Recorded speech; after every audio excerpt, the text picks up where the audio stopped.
Welcome, everyone, to the onpoli podcast. I'm Steve Paikin. And I'm John Michael McGrath. Today on the pod, one issue and one issue only. We break down the federal election leaders debate. And in your column, my column, I will look at a report on provincial spending trends over the last 30 years. And my column is on, what else? The leaders debate. But this one's on what you didn't see behind the scenes. It's Monday, April 21st, 2025, so let's get to it.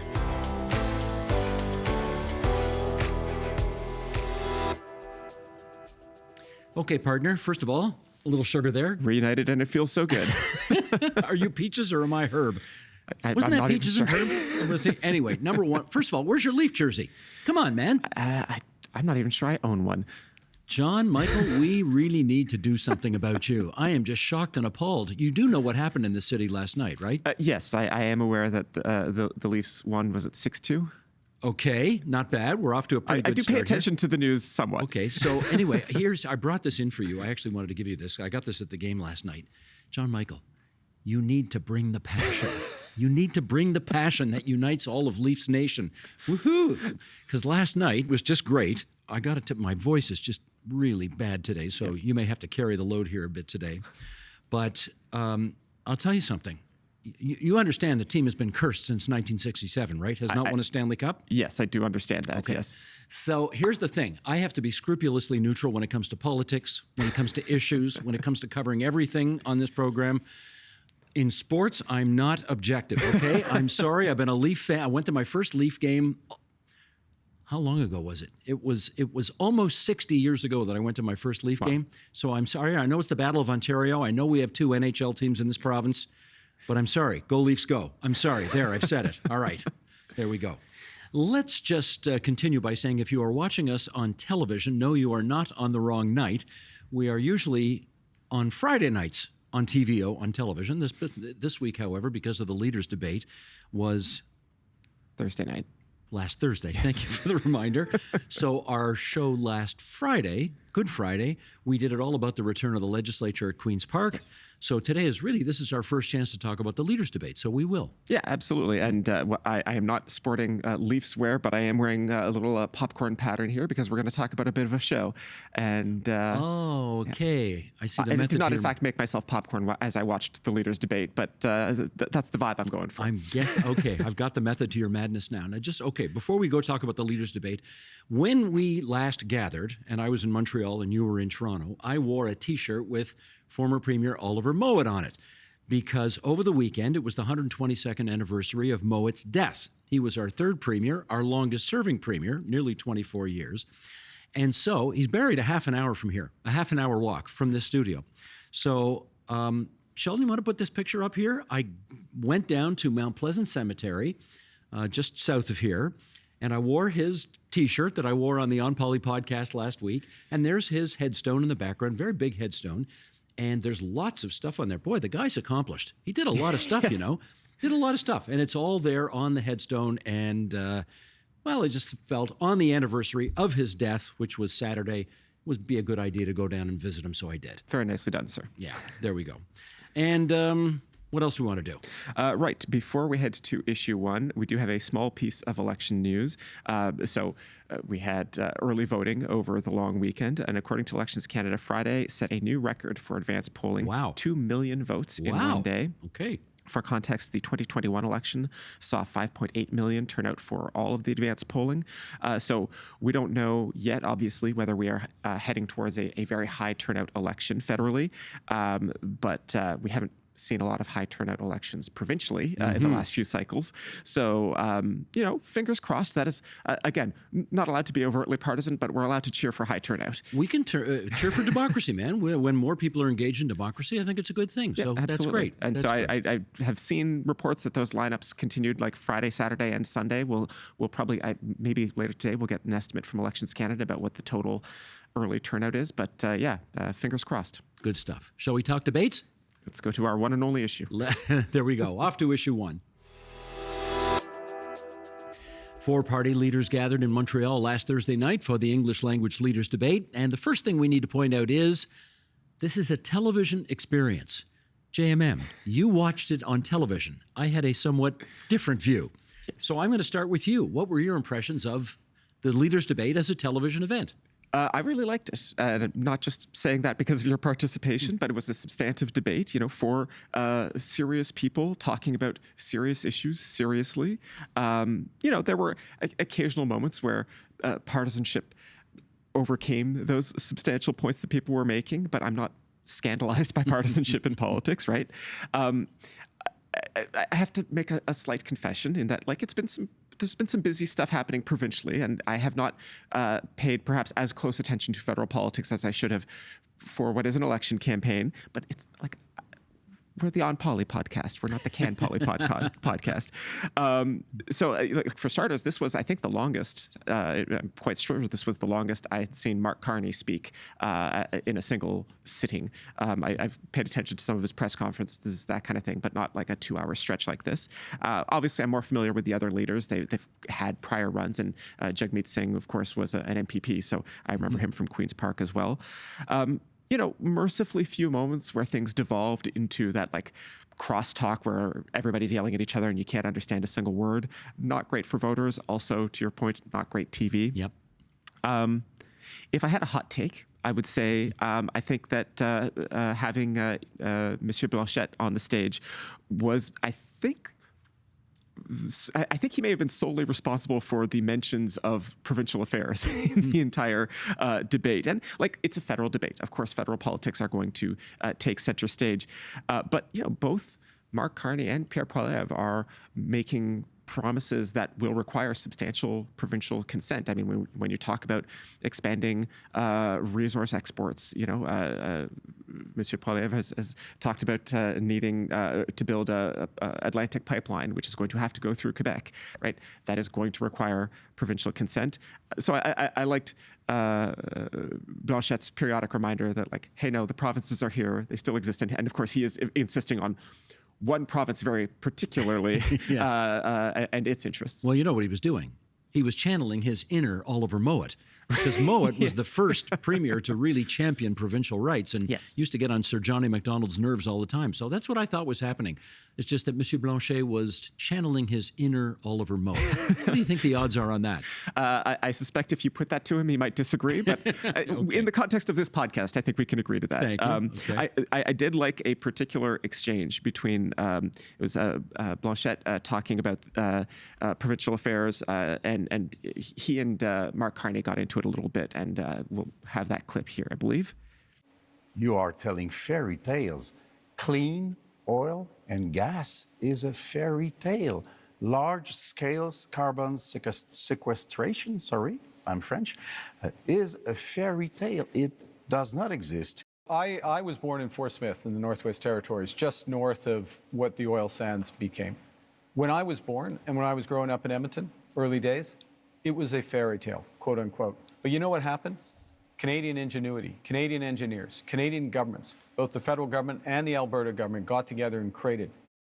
So yeah, that's an example of the kinds of exchange that I particularly enjoyed in that debate. I also just want to add very quickly that I liked the touch of having the shot clocks up, where you could see how much time each leader had gotten. I think particularly partisan viewers are regularly will just naturally complain about their guy is not getting as much time to respond or whatever. And I liked that little addition in the name of transparency of having everybody's times up. It was a nice addition. Blanchet had a funny line about that. Remember once he looked up at the wall and he said, "I see that Mr. Carney has much more time spoken than me, so I'm going to give a longer answer here." And at that moment, I had the executive producer of the debate, Laura Chatterjee, say in my ear, "It's okay, let him go," because he was low on time at that moment. So there we go. So, I mean, the same question back to you. I mean, obviously different perspective, but as you were moderating it, what was your impression? Well, that's the thing. I mean, it's a very different impression when you're sitting a few feet away from them and you're not watching it on television. So I did get asked a lot, what do you think? Who do you think won? And, that was my 9th leaders debate, and I'm always the worst person to ask because you can't tell. Yeah. And I know that sounds ridiculous, but you can't tell. Yeah. You got to remember, I got people talking in my ear. I'm keeping an eye on the clock. I got an eye on what my next question's supposed to be. I'm listening, sort of, if there's an obvious follow-up that needs asking during the open forum part, I will ask that. you're juggling so many things in that moment that you're really not sort of paying attention on who's winning on points or who's getting the. I mean, if there's a apropos of WWE, if there's a SmackDown moment, you'll notice that. But otherwise, not really. It was hard for me to tell. Yeah, no, I've done the AMO Ministers Forums a few times, which is substantially lower tension, lower stakes than a debate forum, and it's really extraordinary how easy it is to, even in something like that, where just you all I have to do is remember which microphone got the last opportunity to talk, and it's very easy to lose track if you're not really actively paying attention to it. So yeah, I totally get the not being able to tell what it looks like on TV at home, right? Very much. What did you think of the format? I like the format. Now, I didn't have a say in the format. The format was presented to me, but I liked it. I liked the fact that we had sort of one-on-one question opportunities to start each of the 5 themes. And then the respondents got a minute to answer, which is almost twice as long as you get when you're in the House of Commons. Yes. So, I mean, again, I was going for depth in that debate. I wanted us to have longer, fewer bells and whistles. I wanted fewer tape pieces. I wanted to leave the studio less. I wanted to keep it in the studio. So one-on-one questions I liked, followed by much longer times, opportunities for open discussion after that. So to me, the format, there's no such thing as a perfect format. No. But that's about as close, I think, as you can get to it. Yeah, I think it worked really well in terms of, it's funny to say it, but like the politicians are not really there to debate. They are there to present their message, which is after 3 or 4 weeks of campaigning, it's whittled down to, sound bites, and they want to get their sound bites on TV in front of the audience. And we call them debates, but like they're almost not even there really to interact with each other as much. And so I thought that, there's a constant urge to try and force the leaders to do something that they kind of don't want to do. Exactly. And I thought that the combination of those rapid fire questions sort of gave them what they want to do. They want to give those quick answers. And then when you opened it up into the general debate, I thought you got into more substance than you might have if they had felt like they had to shoehorn all of their sound bites into the open debate part. Agreed. I mean, that's the hope. And just to give people a sense of this thing, in past debates that I've done, usually the open forum segment among all the leaders might be 6 or 7 minutes long. This time, I think it was 12, 13, 14 minutes long, depending on which theme it was. So if the idea was try to spend as much time in the studio debating amongst the 4 of them or discussing things amongst the 4 of them and making sure we had the time to do that, I think this format allowed for that. We've mentioned the time a bunch. I did enjoy Mark Carney saying to you, you have a tell when he was going over time.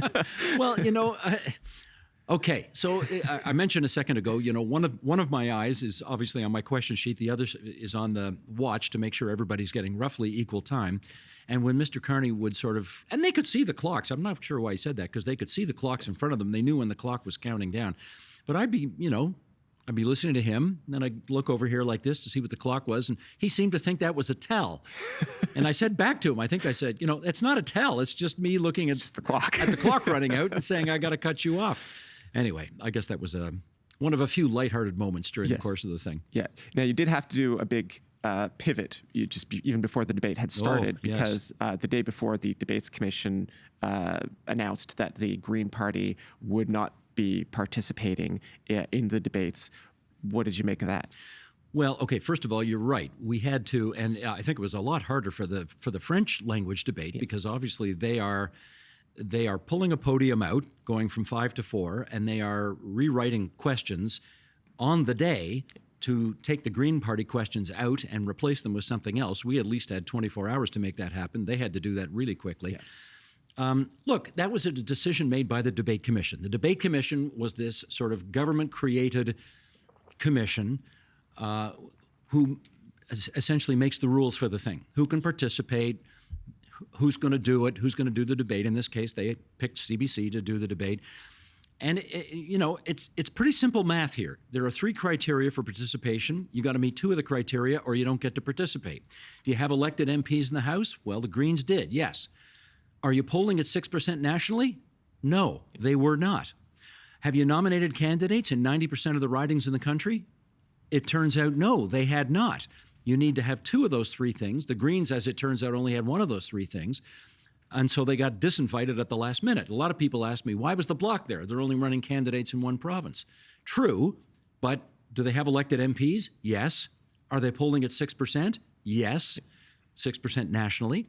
Do they have nominated candidates in 90% of the ridings? No, but they have two of the three, and that's what you need. Yeah. And the Greens didn't have it, and that's why they were out. They're only polling, 2 or 3% nationally right now, which is just, it's not adequate to entitle yourself to a spot on the debate stage. Well, apparently. and they had pulled, they'd made a strategic decision to pull some candidates out of ridings. Yes. There's also some debate that I've seen about how much of this was deliberate, because in some cases they've just not found people willing to be nominated as candidates in some ridings. But it's not that they missed that particular bar by a little. They missed it by quite a bit. They did. And now the debate commission probably should have known that before the day of the debate. Yes. I mean, that's a little... Yeah, the deadline for nominating candidates was well behind us. Correct. So yeah, it may have been the correct decision to make, but making it at the time they did was disruptive. Disruptive, to say the least. Yes, indeed. Now, want to know what happened before the debate began? Yes, I would like to hear Okay. this. Our debate started at 7 p.m. Eastern Time. They bring the four leaders in on stage about 6 minutes ahead of time, because you got to take a picture of the four of them before the debate begins, and then they threw me in there, and we had a 5-shot as well. They were not permitted to bring notes, right? No cheat notes allowed to be brought in. So it's very interesting. I wondered what they were going to do with the sort of 4 minutes between when they finished taking the photos and they got behind their podiums. What do you do for those 4 minutes? As it turns out, we gave them a pen and a pad, and they were all scribbling notes furiously. And I guess it's because they were told, all right, you can't bring notes out there. So for a closing statement, here are the 3 or 4 points you got to make. And when they went out there, I imagine what they were doing is writing down their big talking points that they wanted to say for their closing statements.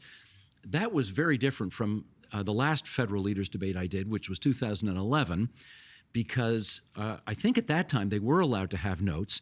And as a result, when they brought everybody out there at about 5 or 6 minutes to the top of the clock, everybody just sort of stood around looking around and didn't know what to do with their time. And they had this big ominous music playing on the set the whole time, which was driving everybody crazy. And I finally just said, can you turn the damn music off? You're making everybody crazy out here with this music.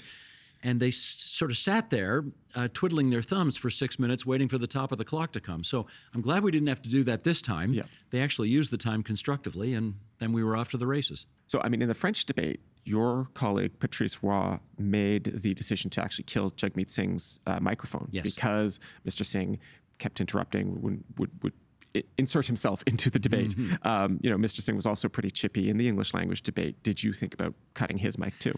I actually did not. I didn't think. Look, you have to make a judgment call throughout these things, right? There's a very fine line between sort of intervening, interjecting, being sparky, and being completely disruptive and getting to the point where nobody can hear anything anymore. And these are judgment calls. During the French debate, Patrice obviously had decided that Mr. Singh was, for lack of a better expression, out of control and really bringing the thing down. And so he gave him 3 chances. He said, Monsieur Singh, 1. Monsieur Singh, 2. Monsieur Singh, 3. He wouldn't stop talking, so he cut his mic. I never had that situation in the debate that I moderated, so I didn't feel a need to do so. He definitely interrupted a lot. He was very chippy. I got JMM to the extent I got emails afterwards. The one point that was made more than any other by the people who emailed me, and I got hundreds of emails after it was over, was Jagmeet Singh did not do himself any good by interrupting as much as he did. People just thought it was rude. It was too much. I know he wanted to look aggressive. I know he wanted to look like he was in it. Let's face it, he's fighting for his political life out there because, Yes. we can all read the polls, right? Yes. So we know what he's up against, but I never thought it rose to the level where I had to kill his mic. No, and it's such a tough call to make in those situations because, as you say, on the one hand, maybe he's being disruptive, and you could just make this point generically. Whenever these kinds of things happen, what is your obligation as a moderator? I mean, is it to cut that kind of behavior down in the interest of the debate, or is it in fact to show voters that kind of behavior? I mean, clearly, based on your emails, some people reacted poorly to Mr. Singh's performance, and if it doesn't help their numbers in the polls, I think certainly the records of this campaign, people are going to look back and say, maybe he wasn't going into the debate holding a winning hand exactly, but didn't do himself any favors either. Now, this is also live TV, and what people at home may not necessarily grasp is that you really are on a hard clock, and there's either you hit that mark or you don't. Did you have to drop any questions for time? Well, we certainly thought we would have to, because in these things, invariably somebody goes overtime or something goes wrong or something happens whereby you get off schedule. In fact, no, we didn't have to drop a thing. We had 5 themes. We then had that leader's choice where each leader could ask any other leader a question. And then we got a last question in which was designed to sort of show a more human side of the leaders, in which I asked them all, any regrets? What do you regret about the campaign? So we got all the Q&As, all the 5 themes, the open debates, the leader's choice, the question about regrets, and then even beyond that, the producers built in, I think, 30 to 60 seconds of pad in, just in case anything goes long for whatever reason. And you assume that 30 or 60 seconds will get eaten up at some point during the debate, and then we just sign off. For whatever reason, everything went according to Hoyle. We stayed right on time. In fact, some of the leaders didn't use all of the time allotted to them in their minute-long answers. So we actually came up light, which never happens, I can tell you. And they said in my earpiece, take your time reading the closing. We're light here. And I inferred from that I could do a little vamping, and so I did. During the course of my research, I found out that Yves-François Blanchet's birthday was the night before. So I made a little quip about the fact that he celebrated his 60th birthday on the debate stage the day before. And I saw that put the leaders in, they smiled. It put them in a bit of a good mood, and they wished him happy birthday and so on. And then, I guess I had a little more time, and I thought, I got to do one more thing. I remembered the night before, Patrice Roy signed off by pointing out that the debate had to be moved because of the Montreal Canadiens game, because it was a big game, and the playoffs were at stake, and then he gave a whole Go Habs Go at the end there, right? And I thought to myself, I'm not letting him get away with that. So I said something like, for the record, let's point out we did not have to move the time of this debate. And then I got my haughty Maple Leaf hat on, and I said, because the Leafs clinched their division already this week, and we didn't have to move the debate because they did their job already. And I said, if Patrice can mention the Habs, then darn it, I'm going to mention the Leafs. And then in the interest of national unity, I said, well, Go Habs Go anyway. What the heck?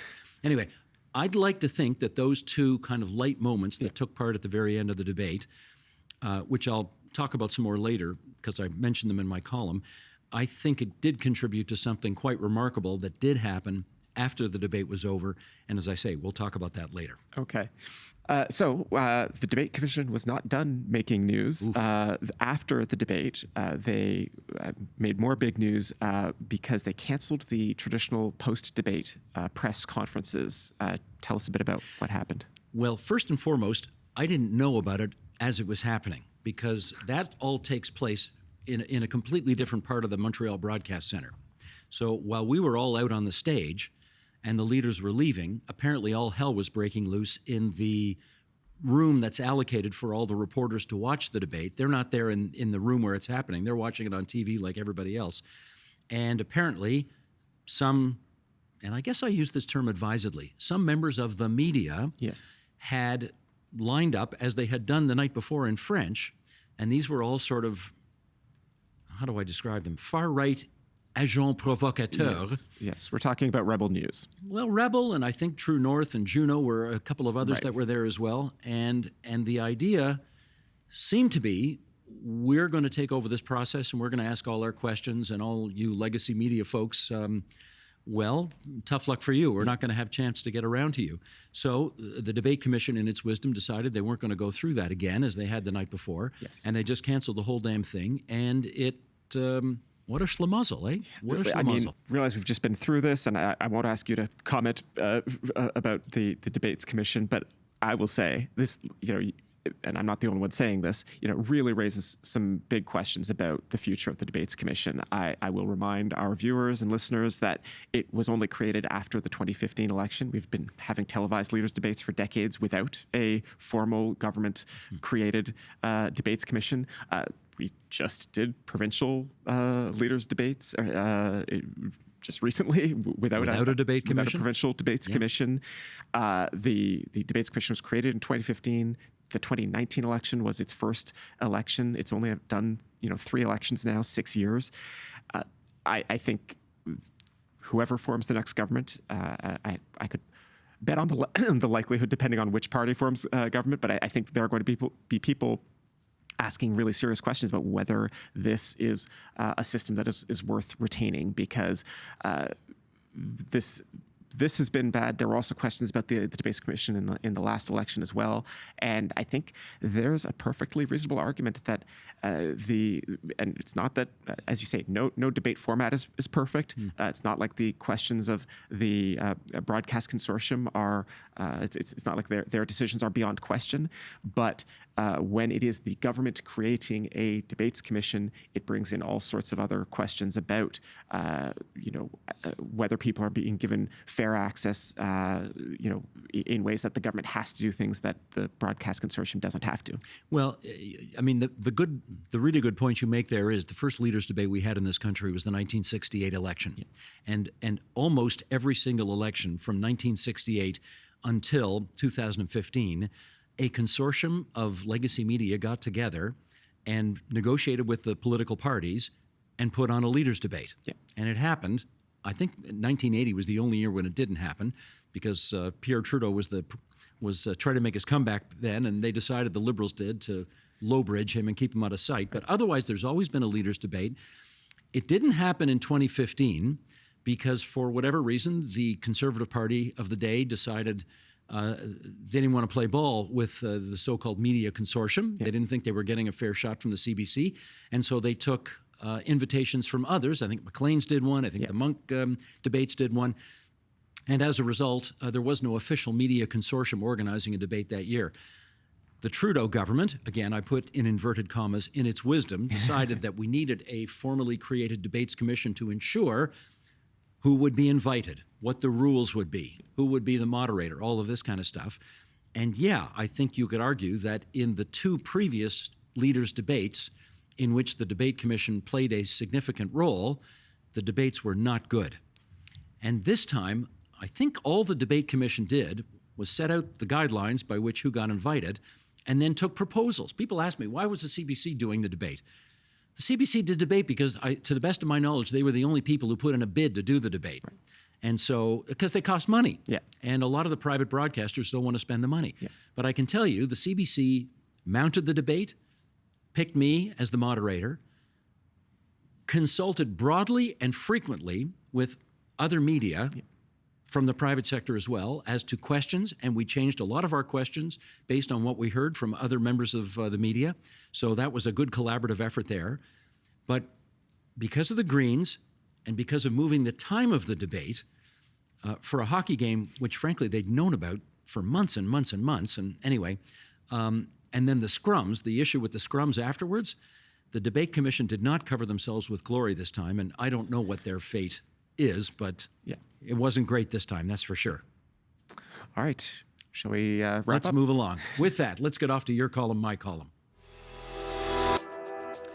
Okay, time now for that regular feature, Your Column, My Column, in which JMM and I reminisce about the columns we wrote for TVO.org over the past week. What you got for us? Now, you worked over the weekend, and I did not, so I haven't actually published anything since last Friday. But I did want to flag something from earlier in the month because I don't want people to miss it. The Financial Accountability Office, one of our favorite government offices or legislative offices, put out a report on provincial spending trends since 1990. And it's a really interesting report if you want to sort of step back and take a big picture look at how provincial spending has changed in the last 35 years or so. It covers governments of all three parties, right? The Ray NDP government, Mike Harris Tories, McGuinty and Wynne Liberals, and now, of course, the Doug Ford Tories. And I will say that I think it's only a slight exaggeration to say that the narrative of provincial spending in the last 35 years is basically the changes brought in by Mike Harris and then the reactions to those changes. The Harris government brought spending way down, and then that became unpopular by 2003, and the Liberals then resumed spending. But in a lot of ways,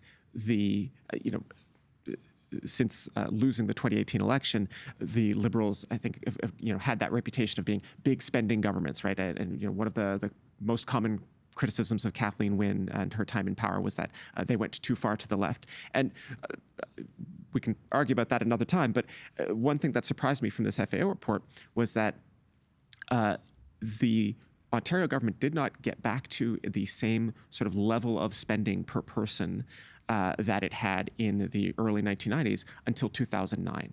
Right? We had this big drop in spending, and then it only started to come back up, and it only really reached the same level in 2009. Now, then I guess to the criticism of the Liberals is that it did in fact keep increasing, but the things that we spend money on have changed, right? We spend a lot more on healthcare than we used to, and we also spend more on education. Education grew more under the Liberals than it has under Tory governments. I don't think anybody will be shocked to discover that, but I won't go over the rest of the entire report, but I just found it. I mean, it's a media report, lots of fun charts, lots of statistics to go through. But if you are curious about the big picture of how the government spends and what it spends it on, I would urge our audience to go check it out. Cool.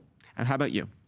Well, I had a 6-hour train ride home from Montreal after the debate was over, so guess what I did on the train? Did you write something? I wrote a column, yes, indeed. I wrote a column about what you didn't see after the leaders' debate was over. And I wanted to write that column because I got a lot of emails Thursday night after the debate, because they did not, as soon as the debate was over, apparently the cameras lingered on the stage. Yes. And people could see that I was engaged with Jagmeet Singh on what looked like a fairly dramatic and intense conversation. And people said, was he giving you hell, or what was going on there? And so I thought, one of the reasons I want to write this column is to explain what in fact did happen on that stage. And the answer is no. Jagmeet Singh was not giving me HE double hockey sticks for anything. In fact, what he said to me, and I go into more detail in the column about this, what he said was, I'm looking up at the wall right now, I'm looking at the clocks, and I got the least amount of speaking time of any of the 4 leaders, but I'm okay with it. He says, I got a chance to make my points. I think I did well. I got a chance to talk a lot about healthcare, which I wanted to do, he said, which he didn't necessarily get to do the night before. So he looked at me and he said, so it's fine. It's all good. It was a good debate. Okay, good. I was glad to hear that. Out of the corner of my eye, as I was talking to Jagmeet Singh, I did see a moment where Mark Carney and Pierre Poilievre were shaking hands. And I found that most interesting. And I'll tell you, the day before, we had a production meeting among the debate staff at CBC, and we said, if we're lingering on the stage after the debate is over, make sure you got a camera on Poilievre and Carney, because, who knows what they're going to do. Right. They might get into a fight after it's over because of something that happened in the debate. They might totally snub each other and walk in opposite directions. We need to know what happened. And what happened is, maybe it was the most iconic moment of the debate, in fact, ironically, after it's over, they had a handshake and a short conversation. Nice. And by all accounts, it looked very civil. It looked like it was a nice conversation. So I'm glad that happened. It was a wonderful moment of civility after an intense debate, and it was a great example of how our debates can be very different from, say, presidential debates in the United States, which in an era of Trump are really, not good. Some of them are truly awful. Yes. And then the last thing that happened was I had a little conversation with Pierre Poilievre. And he came up to me and he said, I've been in this room with you for 2 hours now, and I haven't got a clue who you're going to vote for. And I said, good. That's a good sign. He thought it was a very well-run debate. They all said that afterwards, which was nice because, apropos of the column I wrote last week, the one thing you don't want is your name in the papers the next day because everybody thinks you botched it and put your thumb on the scale for somebody. Yeah. And I had 4 leaders after the debate was over who said, you didn't put your thumb on the scale for anybody. It was fairly done. So I'm glad about that. Now, I took 2 days before I went on Twitter, X, before seeing what many members of the general public thought.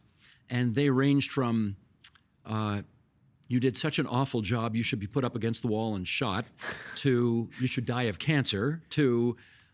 that's just Monday on Twitter. Exactly. Just another day on Twitter, to, the worst moderating effort I've ever seen in the history of leaders' debates. So, okay. There was not unanimity on the kind of job I did, but, what do you say? I did the best I could. Yes. All right. With that, let's go to the mailbag. If you've got a burning question or insightful comment, we always like hearing from you at onpolitics@tvo.org. JMM, what's this week's? So we've already talked a bit about leaders speaking to one another after the debate. Here is a question on that moment from Drake Morin in Ottawa. Dear Steve and JMM, first, congratulations on a debate well moderated. Mr. Paikin, I thought it was an engaging and substantive debate with a good format. Steve, you have decried the lack of civility in our modern politics. After the debate, it was nice to see main rivals Pierre Poilievre and Mark Carney speaking amiably to each other and just generally looking like respectful, kind Canadians. How can we encourage more of this civility in our politics and protect against more extreme American-style political impulses? Sincerely, Drake Morin in Ottawa. Drake, wonderful question, and I think the answer is we just don't let up off the accelerator, right? We keep our foot on the gas. We keep reminding, and viewers sent hundreds of emails to me on this subject alone, Don't let them be miserable with each other. Don't let them all shout at each other. We have to have civility. We want a good, energetic, intense debate, but they've got to be civil with one another. We don't want a screaming match. And I think as long as we keep reminding them that that's what we expect. Yeah. We don't want Trumpism in our debates in Canada. You can go at each other hammer and tongue, but at the end of the day, you got to be civil with one another. If we don't let up on that, I think we have a better shot of ensuring that it happens. And we have a second letter from Alan Polk in London, Ontario, who writes, congratulations, Steve, on your moderating the federal leaders debate. For the most part, the participants were intelligible and had enough time to get their points across. I would appreciate if you and JMM would address the issue of the planned use of the notwithstanding clause by the federal government if the Conservatives win the election, and what it means by simply having a political party platform include a policy of using it. I believe a federal government should never be using the notwithstanding clause to set aside charter rights across the entire federation. This speaks to either laziness, the lack of imagination or skill on how to craft a good law, or contempt for the charter itself. I would appreciate your thoughts on this. Best regards, Alan. Well, Alan, 2 schools of thought on this, obviously. There are some who believe, and I remember talking to former Premier Bill Davis about this, who was sort of one of the latter-day fathers of Confederation, who was there at the table in 1982 when the notwithstanding clause was put in the charter. That was the thing that broke through the logjam, right? There was a logjam until then. So the notwithstanding clause was put in there. Notwithstanding all of these rights you have, governments are allowed for a 5-year period of time to set these rights aside if, in their wisdom, they decide it's in the interests of society to do so. And Mr. Davis was of the view that this was a safety valve for provincial parliaments when they felt it was necessary, but it should be extraordinarily rarely used. And, of course, in the 2004 leaders' debate, Paul Martin, who was prime minister at the time, said, we don't think the federal government should ever use this notwithstanding clause. There are others, and Pierre Poilievre is obviously one of them, who say, and Doug Ford's another one of them as well, who say the notwithstanding clause is in the charter. They wouldn't have put it in there if they didn't expect you to use it every now and then. And we can, honorable people can disagree about the circumstances under which to use it. So I'm not going to take a position on it, but those are the 2 sides. What do you say? Well, I think, one of the big questions we have regarding not just our Constitution, but I look, to the South in the U.S., and I think the notwithstanding clause is it's something in the text of our Constitution that says that constitutional interpretation is not up to judges alone, right? It says that our elected politicians do have a role in examining the decisions made by the Supreme Court and disagreeing with them. And obviously, the notwithstanding clause is time limited. I don't think that necessarily means that every use of the notwithstanding clause is right or correct.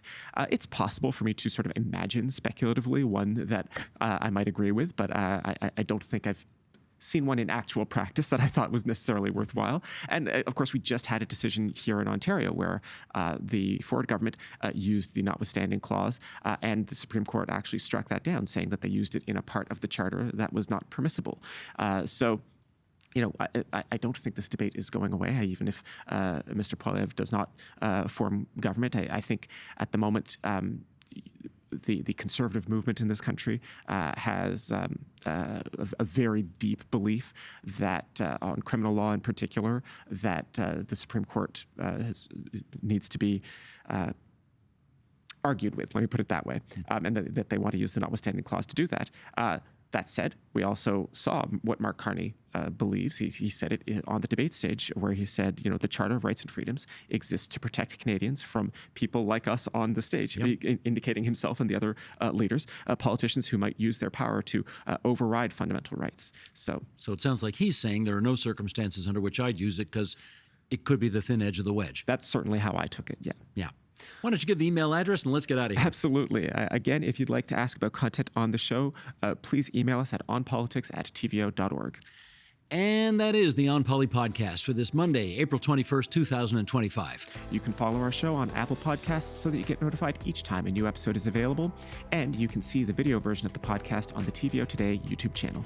Any feedback you have, we're always happy to hear it, good, bad, or indifferent. Write us at onpolitics@tvo.org, and please include your first and last name and where you're from.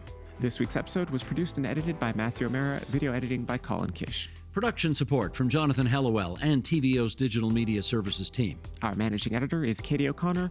Lori Few is the executive producer of Digital. John Ferry is vice president, programming and content. Special thanks, as always, to our wonderful studio crew for making the video podcast happen. And I will, in my bid for national unity here, I will say, go Leafs, go. And because we got some Hab fans on the cameras here, I'll also say, okay, Habs, we hope you have a good playoff run too, okay? There we go. Chad Castle on camera one like that one.